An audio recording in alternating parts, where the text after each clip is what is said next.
All right, we're back. I've tidied up the kitchen.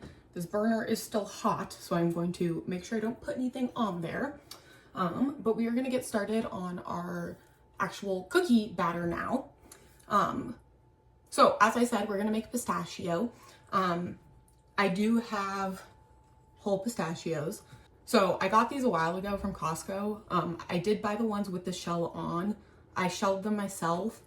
And then to get kind of like that papery stuff off, like the brown kind of like crusty stuff, you spread it out in a baking towel, like a tea towel. And then you kind of like wrap them up and you just like rub them around and that flakes off all of the brown bits. Then after I did that, I did go through and pick out the prettiest and most green one, just because I want my macarons to look pretty. That is a big part of the appeal of macarons for me. Like I think, especially when I was younger, it was just like the epitome of like a fancy tea time dessert.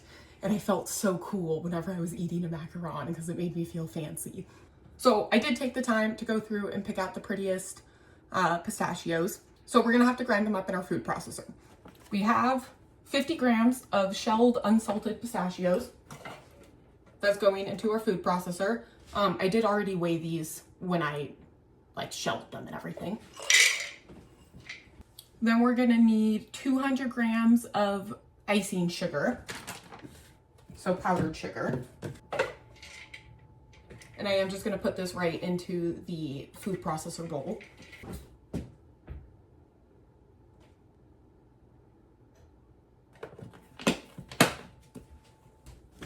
Okay, so now we need 75 grams of almond flour. This bag, I got it at Costco. It has like a resealable zipper on it, but because I'm gonna transfer it to a Tupperware, I have found that if you cut the entire zipper part off, it's easier to pour it without a big cloud of flour coming up. So I'm gonna go ahead and do this. And then because my husband is allergic to almonds, even though I like barely use these scissors, I'm still going to run them through the dishwasher.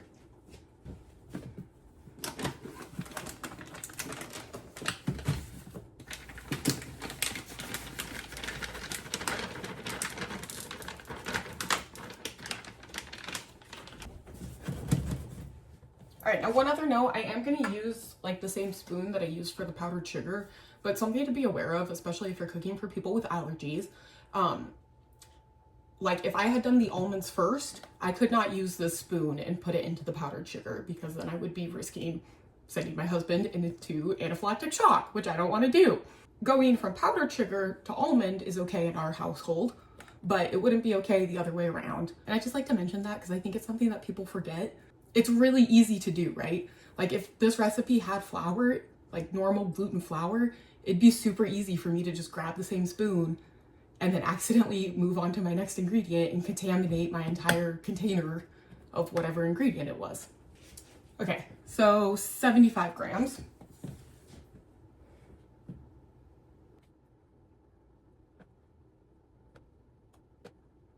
And at this point, I am not concerned if there's clumps in any of these ingredients.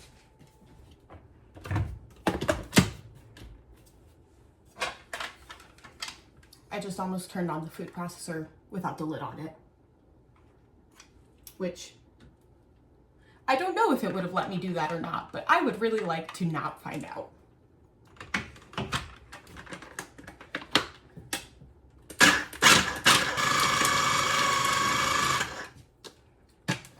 Okay, now I am a little bit worried that I should have done the pistachios on their own before, but the recipe didn't say to do that.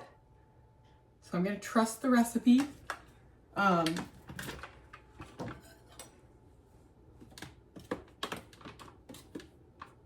Yeah, there's still really big chunks in there.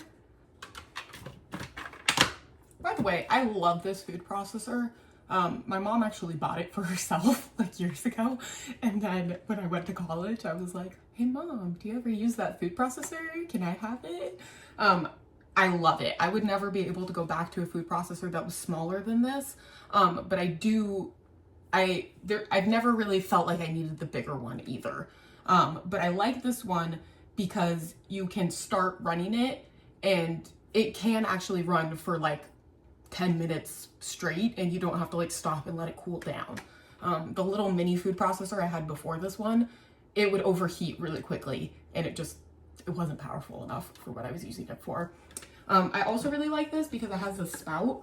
And so when I make hollandaise sauce, I make it in this and it's super easy because of this food processor. It's like almost foolproof because of this food processor. So yeah, this is just the KitchenAid one.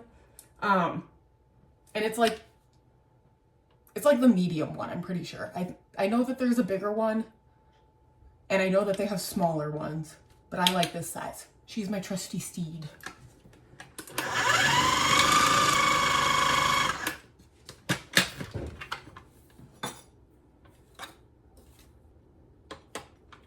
Okay, there's definitely still some big chunks, so I'm gonna keep going. I am trying to be conservative with this just because if you over blend it, you can get to the point where you like release the oils from the almond flour and the pistachios, and you can end up making it into like almond butter almost. I've never actually done that, so I don't know how hard it is to do that, but that's why I'm stopping, checking, going again, and then checking again, just because these are expensive ingredients. I don't want to mess it up and have to start over, because that would be a bummer.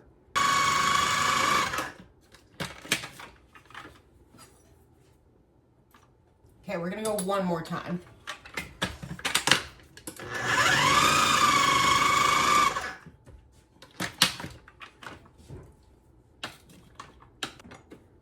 Okay, I lied. We're gonna go one more time.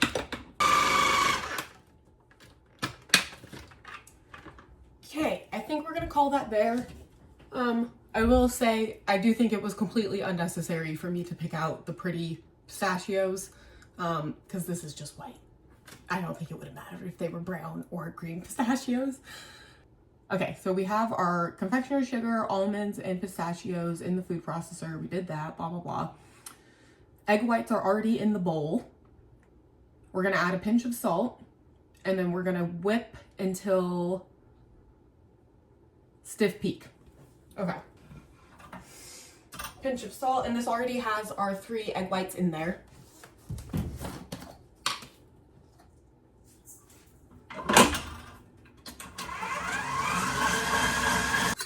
Okay, so like right now, I would say we're at like a soft peak because it's not standing straight up. So I'm gonna start adding my caster sugar. And you just do 3 tablespoons of caster sugar and you just add it slowly while the egg whites are whipping. We want our egg whites, right now they're pretty frothy. I don't know if you guys can really see that on camera, but they look more like, honestly, almost like car washing soap. And there's lots of big air bubbles. We want this to be like smooth, glossy, shiny, and the sugar helps with that.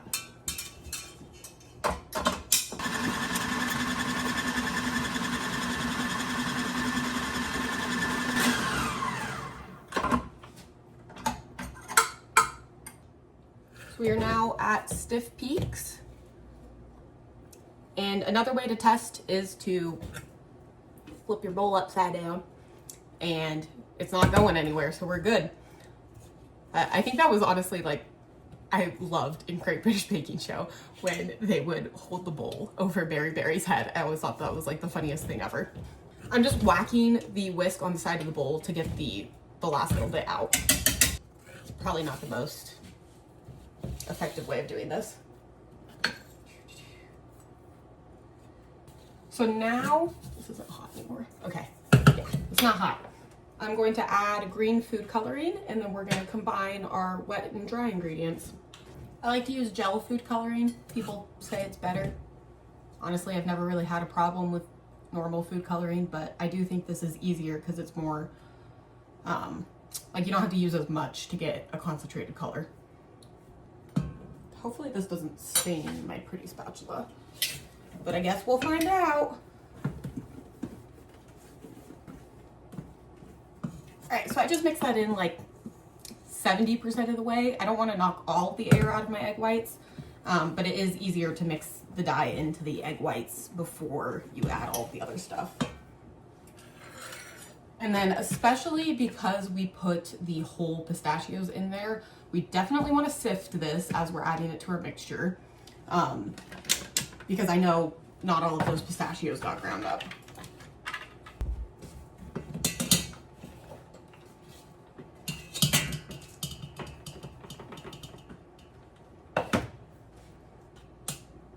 I will say, if you get some chunks of pistachios in there, it's not like the worst thing. It will just kind of clog your piping tip, and it does make it so that it's harder for them to get their little feet.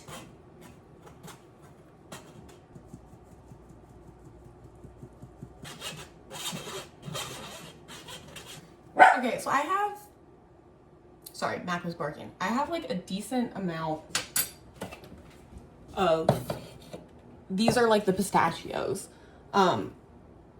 I think I'm gonna take just this amount and re-blitz it in the food processor and see if I can get it ground a little bit finer. Yeah, not very much is coming through the sieve anymore, so I'm gonna put this back in the food processor.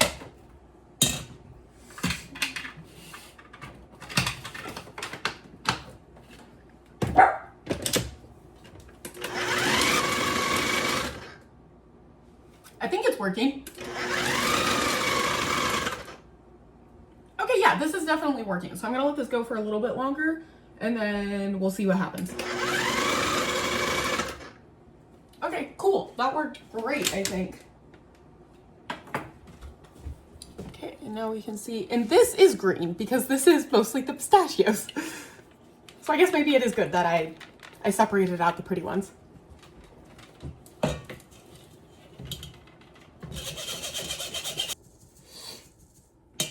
All right, we're gonna food processor one more time, I think. We'll see if it works.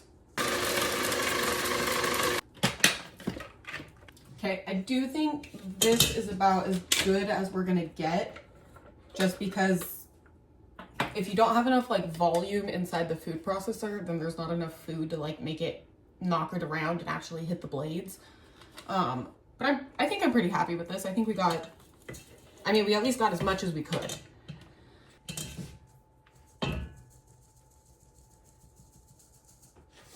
All right, so there is a decent amount of pistachio that is not ground fine enough to go through the sieve. And I think I'm just going to reserve this. Like I'm not gonna add it to the batter. But then because I do, like pistachio is one of my favorite flavors. And I do really want the pistachio to come through. So I think I'm actually gonna try making pistachio butter to add to the filling. So I'm just gonna dump these back into my food processor and then set them aside for a second. Oh. Okay, you always want to put your blade in the food processor before you add food, because otherwise the food's in the way and you can't add the blade in. Stick out there. Yeah. Hang tight, pistachios. All right, so now we have our egg whites are underneath and then all of our sifted ingredients are on top. And we're gonna start folding this in. So when you fold something into the batter, you wanna go once around the edge and then once where you're cutting through the middle. So you just kind of go around, cut through the middle, and then around, cut through the middle. And we want this batter to get to the point where, what do they call it? Let's see. The mixture should drop from the spoon in a smooth molten mass. So, I mean, I'll show you the texture as we get further into it.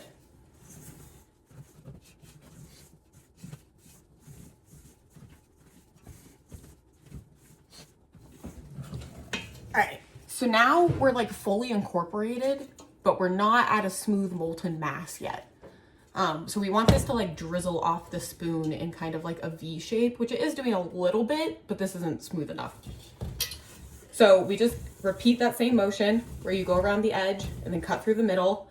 Make sure you are scraping the divots at the bottom of the bowl, especially if you have a mixing aid. No, KitchenAid. They have this little dip right here. and ingredients will get stuck around that. So you want to make sure you're getting all of that. And then I'm actually gonna scrape off my spatula.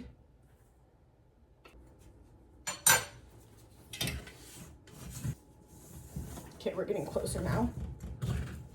So now we can see it's dripping off very nicely into that V shape. And I think we're gonna call this good. So I have my baking sheets here prepped with just parchment paper on them. On this bigger one, I do have a silpat underneath that has like circles drawn out on it for macarons, but I just didn't really feel like washing the silpat, so I just put the parchment paper on top. I do have 2 sheets because I'm gonna try to get a little time-lapse video of it in the toaster oven, so we'll see how that goes. And then I'm prepping my piping bags. So I have just normal piping bags. This is a Wilton 2A tip. I have not cut the tip off the piping bag yet. I don't know if this is going to fit into one piping bag, so I actually have 2 of them ready. I figured since I have 2 of the 2A tips, I might as well like get them ready and then I don't have to worry about it. I will say if you're not as confident with piping bags, it is a lot easier to manage the piping bag if it's not like bursting at the seams.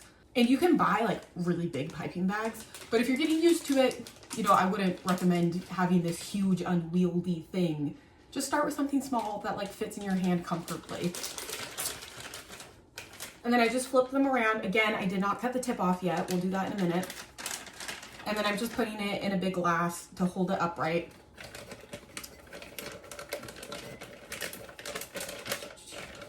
And I'm actually letting this stay way up above the rim of the glass, if you can see, just because that gives you a bigger area to pour the batter into. Let's get this show on the road. Yeah, this might fit in one piping bag.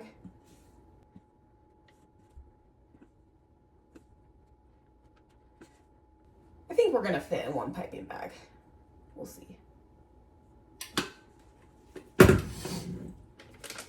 Actually, I take that back. We're definitely doing 2.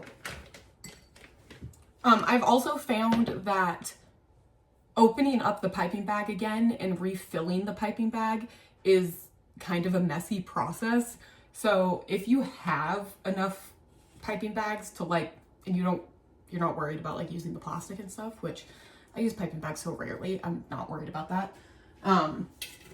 It is way easier and just faster if you can fill stuff up one time, and then you don't have to stop in the middle of this and dork around with filling up another piping bag.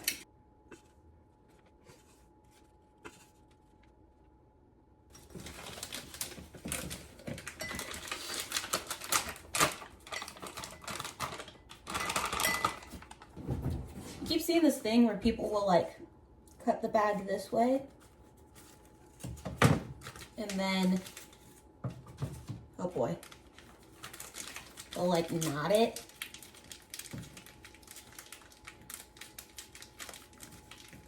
I don't know how I feel about this.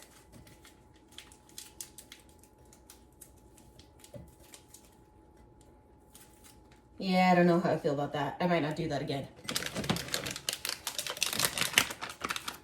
Okay, so I still have not cut the tip off of my piping bag. I will do that momentarily.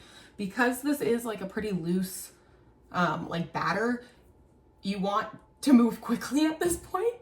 Something that helps get really round macarons is using a piping tip instead of just cutting the corner of the bag, because then the seam in the bag creates, I don't know how to describe it. It makes it so that it's not perfectly round, and it makes it just harder to get perfectly round macarons. The other thing is if you can keep the piping bag vertical, that helps a lot. And then yeah, you kind of got to go quick. The first couple times I did this was the part where like it got really messy and they turned out not so pretty, and I was frustrated by that. But you know, you get the hang of it after you do it a couple times. Oh no, my piping tip is sliding.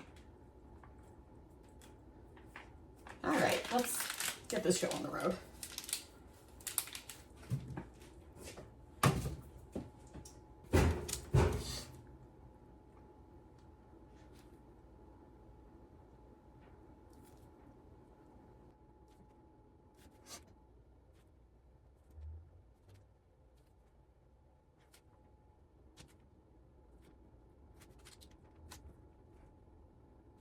That one got a little messy, but I think I saved it.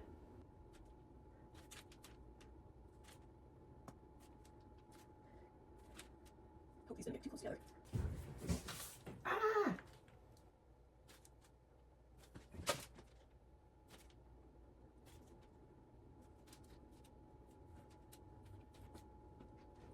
Oh my gosh, these are so close together. Okay, I really hope these don't all bleed together and become one giant macaron. So now we want to get the air bubbles out of these. So you pick them up and slam them on the counter. It's probably going to scare the dog. Hopefully he doesn't bark.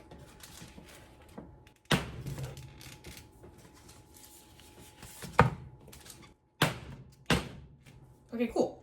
I have seen people go through with like little toothpicks or like a scribe and pop all of the air bubbles.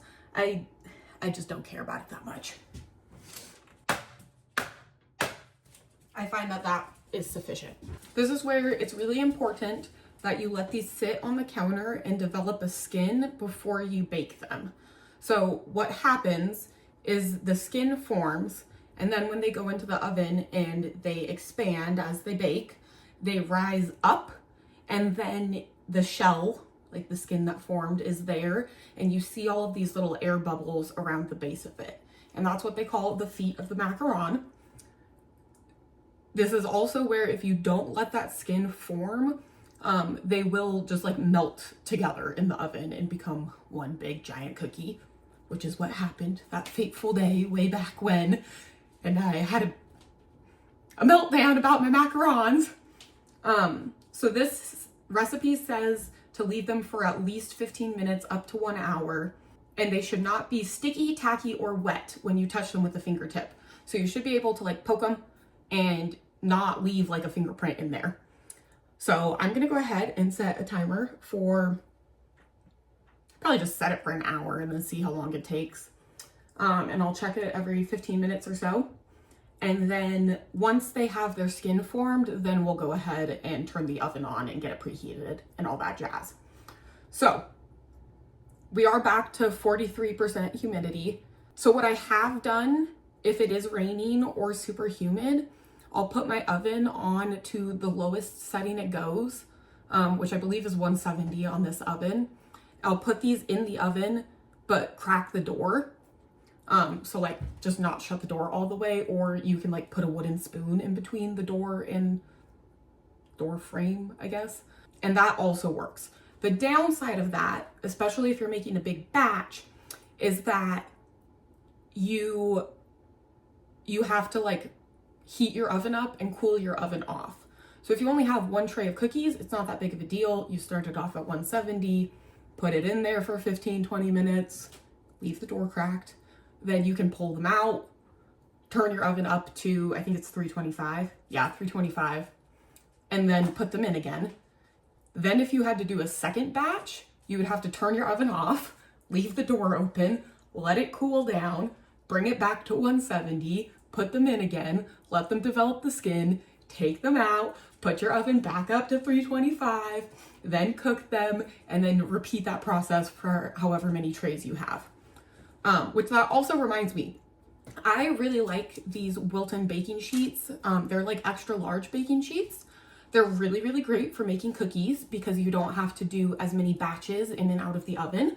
However, make sure you measure not just your oven, but also measure your sink and or your dishwasher, because I got these probably in like 2018. Like I think it was when I was going off to college, and the oven at my parents' house is like 1/4 of an inch too narrow. So these actually don't fit in their oven at all.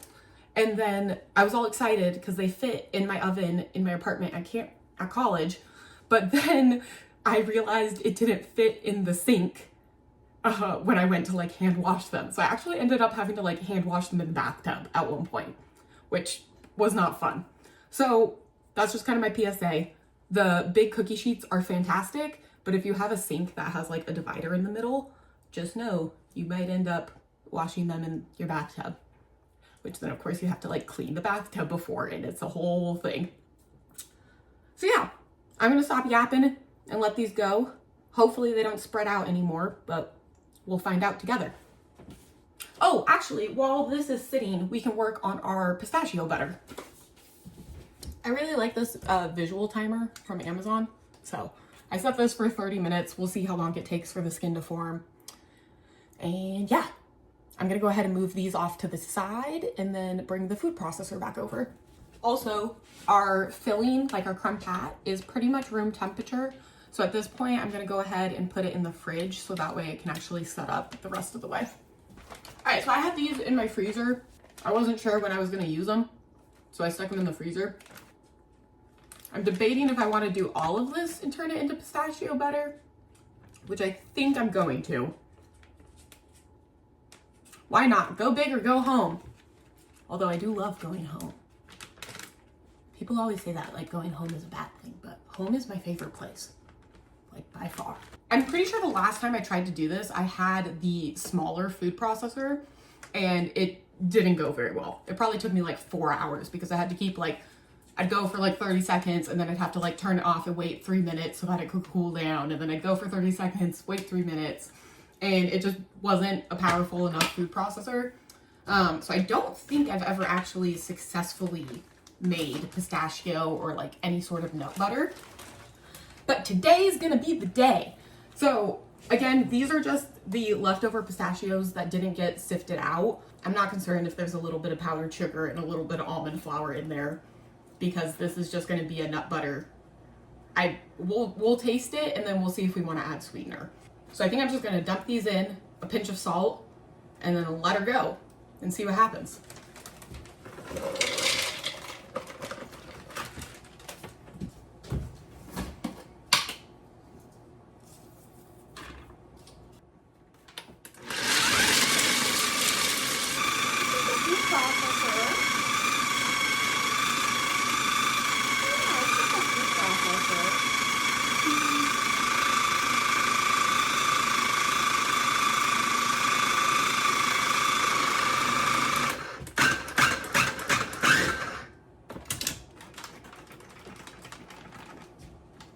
Apparently Mac is slightly concerned about the food processor, so he really wanted to be held. But I gotta get the nuts off the side. There we go.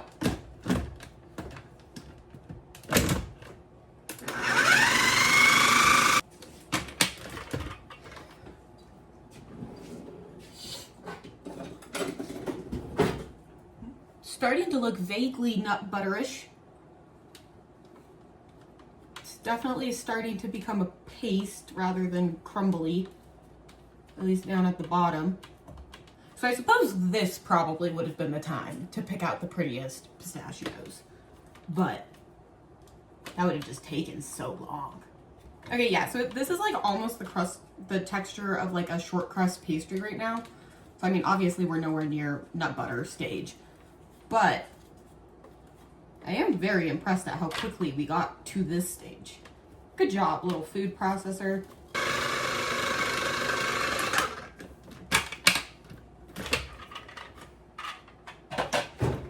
Okay, so what's happening is as it's getting processed, it's getting like pushed to the side of the bowl and then it's kind of clinging to the sides. So I think this is going to be the most annoying part of like getting it past this stage. But the part that's like on the bottom of it, that is definitely starting to look like nut butter. So that's cool.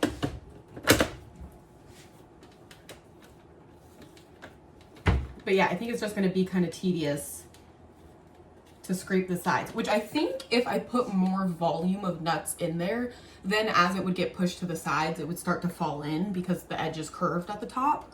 So potentially if I did this in a bigger quantity, I wouldn't have this problem.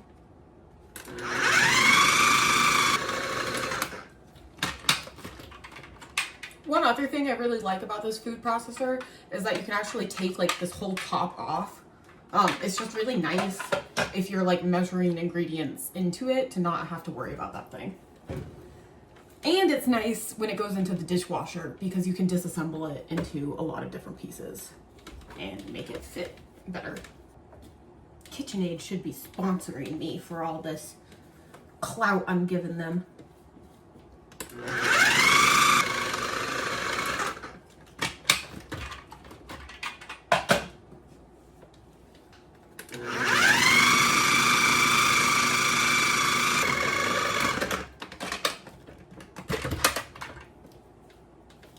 This is almost like Play-Doh consistency, maybe? Like really grainy Play-Doh. So we are making progress.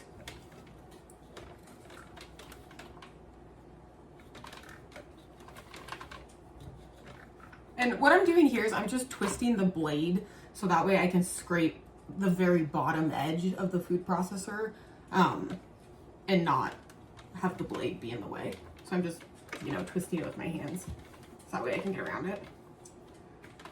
You do want to be somewhat careful that, like, you can cut your silicone spatulas if you are just running them along the blade. And then, you know, like, they get grimy in there. So I just try to twist the blade out of the way before I stick my spatula in there.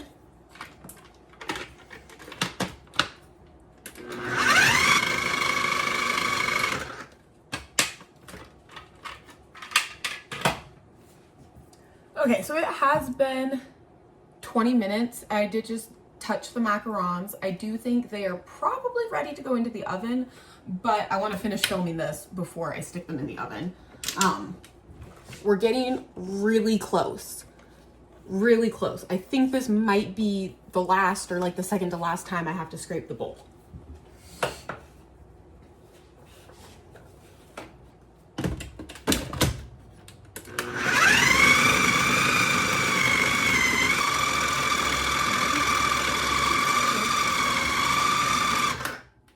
I think we have pistachio butter.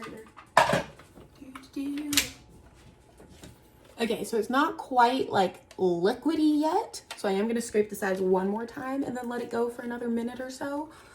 But we are doing real good.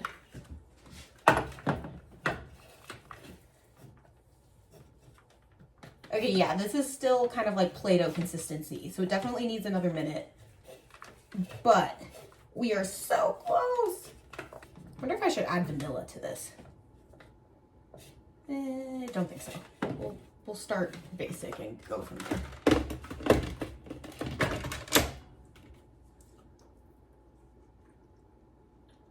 Wow, it tastes like pistachios. But like really good pistachios.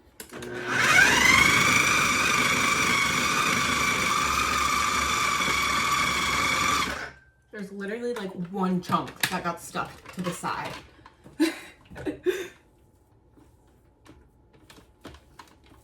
Oh, I'm so excited this is working.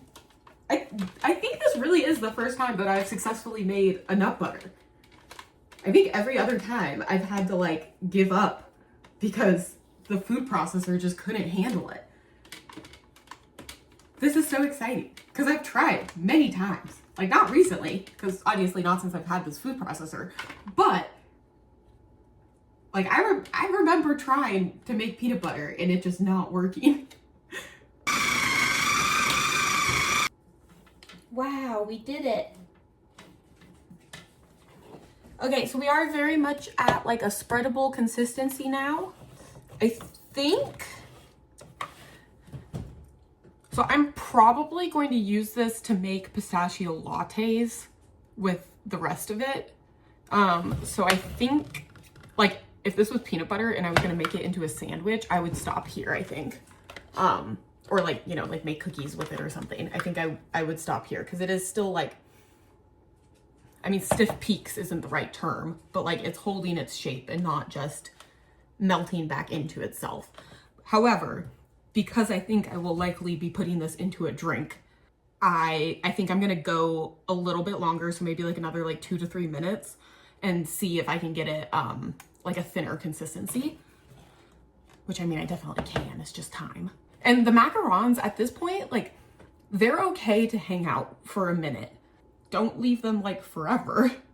But I do think letting them sit up to an hour, even if their skin has already formed, like that's fine. If anything, it might help a little bit more. So yeah, so I'm not too worried about the macarons. I'm gonna keep going on this, and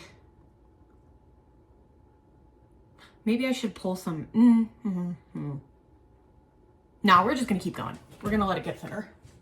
I want it to be like a pipeable consistency.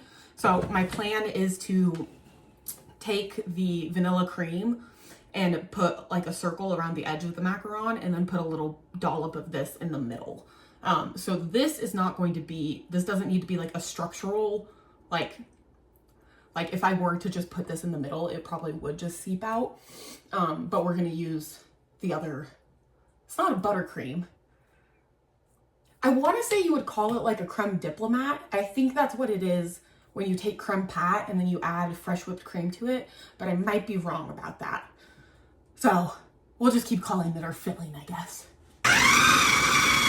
Okay, I think this is looking pretty good. Okay, yeah, so this is like more like the consistency of like a natural style peanut butter. Like the ones that you have to like stir every time that you go to use them. And that is what I wanted, so I am pleased. Okay, so this oven's going 325.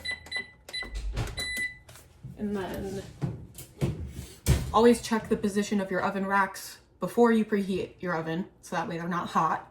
My little sticky note that's been here for a decade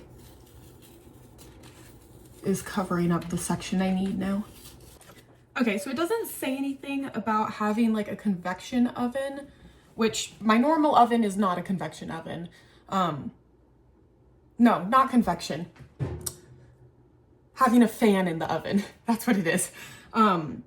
Which I know that's like much more popular in Europe, I think, that their ovens have the fan system. So I think my toaster oven does have that capability to bake with the fan. But since it doesn't mention it, I think I'm just gonna preheat the toaster oven to 325 as well. And we'll just let the toaster oven preheat as long as it takes this oven to preheat, I guess. Oh, I'm so excited about the pistachio paste. I guess it's pistachio butter, whatever it's called, who cares?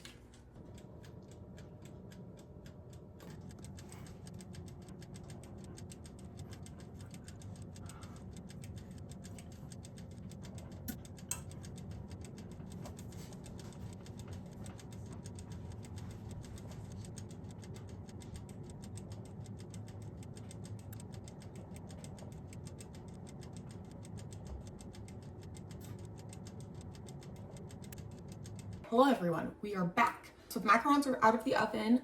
I've kind of reset the kitchen a little bit. They turned out pretty good. They're not perfect. They did get feet on them, which is good, but I think they could have done with another like 60 seconds in the oven. And then I do think because we lost some of the like nut flour because some of the pistachios didn't get completely ground up, I do think the ratios were a little bit off there. So I think if I was gonna do it again, what I would do is grind up my pistachios, sift them, measure out 50 grams of the sifted pistachios. And then that way I would have the actual accurate amount, which I should write that on a sticky note and put that in my book. But they're still really good. They taste good. I forgot that the toaster oven does run hot by like 25 degrees. So the ones that were in there did get burnt, but I've been eating them and they're still really good. They don't taste burnt, they just don't look very pretty. So yeah, so now we're gonna go ahead and finish off our filling. So we have our chilled creme pat. We're gonna whip up some cream and fold it in. We need 100 milliliters of heavy cream. We're just gonna whip this up and then fold it in.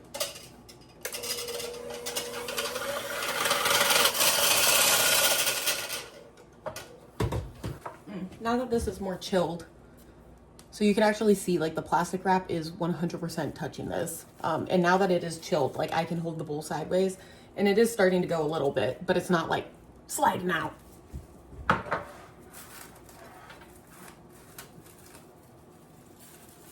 I'm down to my last spatula, so hopefully we don't need any more. This is not my preferred spatula because it's hard to get into the corners. All right, so same thing as before. When we're folding something in, go around the outside, cut through the middle. Although I guess I'm gonna cut through the middle first and then go through. We're trying not to knock out all of the air, but at the same time, you want to fully incorporate it. So right now, we've got clumps of whipped cream in there, so we've got to keep stirring. Just stir gently until fully combined. Okay, so we got most of our clumps of whipped cream out. This is a lot looser than I thought it was going to be. I was picturing something that was more like, almost like buttercream consistency. So I don't think this is going to be stiff enough for me to pipe it around the edges and put the pistachio cream in the middle. So I think what I'm gonna try doing is getting a little bowl and actually mixing the pistachio butter together with this, and then it can just be a really thin layer in between. However, Gus can eat this, so I want to be careful not to contaminate this with pistachio, because I bet he would love this. Like, I don't know, I'm gonna have to make him brownies or something that he can eat to go with it. All right, let's see here. I'm just gonna take, like, this is maybe 2/3 of a cup. And we're gonna keep this spatula not pistachio contaminated. So I can stay over there. And then this is my pistachio spatula. 2 dollops. So that was not quite 2 tablespoons probably.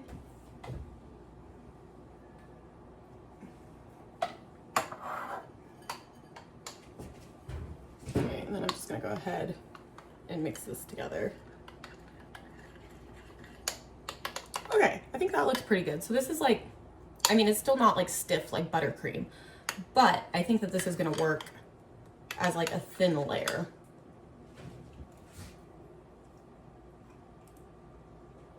It tastes pretty tasty. I'm the only one who's gonna eat these, so I'm not too worried about me eating it off the spoon. Okay, yeah, that's really good. I like that. So here's my burnt macaron out of the toaster oven. And I'm just gonna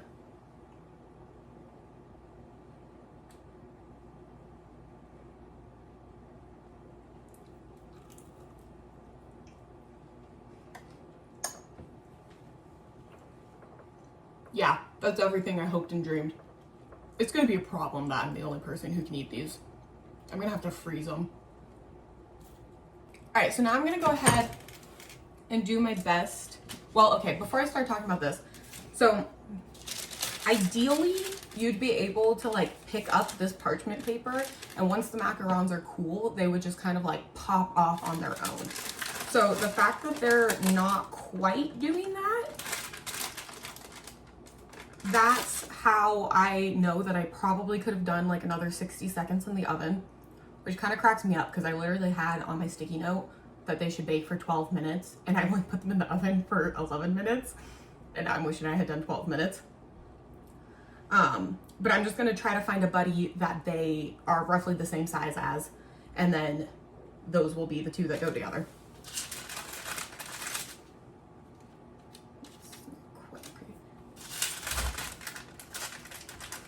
See, so like this one kind of lost some right there. But that's all right. He'll still taste good. Oh.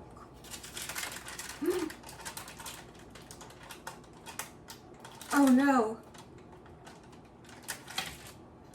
Okay, that one was an oof. Nobody look at that one.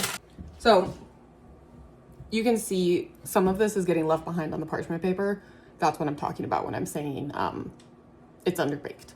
Still delicious, still totally fine to eat. I just probably wouldn't bring these to like a party and show them off. Man, I had one tray that burned and one tray that was underbaked. All right, it's a kind of another fail. You can see that big hole missing.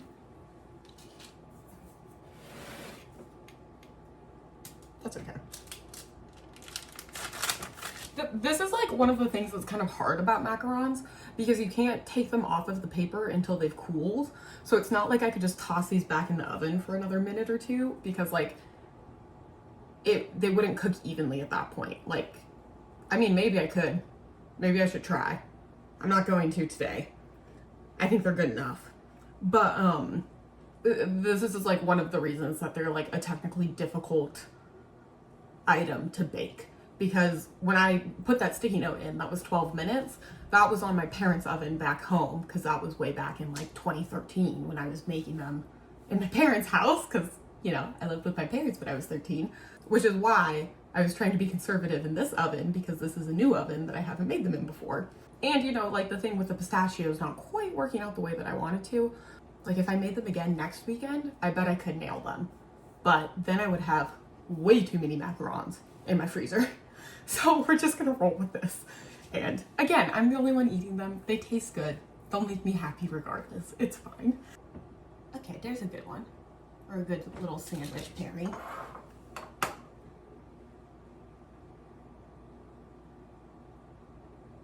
I could put this in a piping bag, but I think they would be neater and prettier if I put it in a piping bag, but they're already a little ugly. Well, they're not ugly. They have character. There's my little pistachio macaron. Do I have any pistachio ones on me? I don't think I do. There's a pistachio macaron. Ta-da! All right, I think I'm gonna continue to fill the rest of these off camera, just because it's the same thing over and over again. So thanks for hanging out with me today. It didn't turn out perfect, but it was still really fun. And honestly, this is like the best way for me to spend a Saturday. Like, I just got to hang out in my kitchen and cook something fun, and it was low stress because it's not like I'm taking these somewhere and they needed to be fancy looking. And now I have a nice tasty snack for the rest of the week, assuming they last that long. And yeah, so thanks for hanging out. Again, my name is Lovey. I am the girl without gluten, and thank you so much, and I'll see you guys next week.